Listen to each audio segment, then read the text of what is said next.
ନୂଆବର୍ଷର ନୂଆ ସକାଳରେ ସମସ୍ତଙ୍କୁ ନବବର୍ଷ ଉପଲକ୍ଷେ ଅନେକ ଅନେକ ଶୁଭେଚ୍ଛା। ଏଠି ଅଜା ନାତୁଣୀ ବୁଲୁଛନ୍ତି। ବାବା ନୂଆବର୍ଷ ପାଇଁ ପଦେ କୁହ। ନୂଆବର୍ଷ ପାଇଁ କହିବି? ହଁ କ'ଣ କହିବି? ହଉ। ନୂଆ ବରଷ ହୋଇ ହରସ, ଧରାକୁ ଆସ, ସବୁରି ଓଠରେ ଫୁଟାଇ ହସ। ଆଉ କ'ଣ କହିବି? ହଉ ବର୍ତ୍ତମାନ ମୁଁ ରେଡ଼ି ହେଇଯାଇଛି। ମାମୁନକୁ ନେଇକି ଯିବୁ, ତାର ଭ୍ୟାକ୍ସିନ୍ ପାଇଁ ଅଛି ଆଜି ଡାକ୍ତର ପାଖକୁ। ତ ଭ୍ୟାକ୍ସିନ୍ ଦେଇକି ଆସିଛୁ ଆଉ। ଆଜି ତ ଦିନ ସାରା ମାମୁନର ଜ୍ୱର ହବ, କାନ୍ଦିବ।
ଭିଡ଼ିଓଟା ତ ସକାଳେ ଏଣ୍ଡ କରିପାରିନଥିଲି।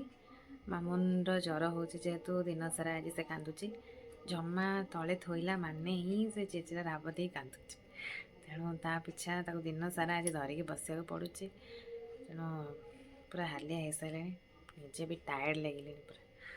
ତେଣୁ ଆଜିର ଭିଡ଼ିଓକୁ ଏତିକିରେ ଏଣ୍ଡ କରୁଛି। ଜୟ ଜଗନ୍ନାଥ।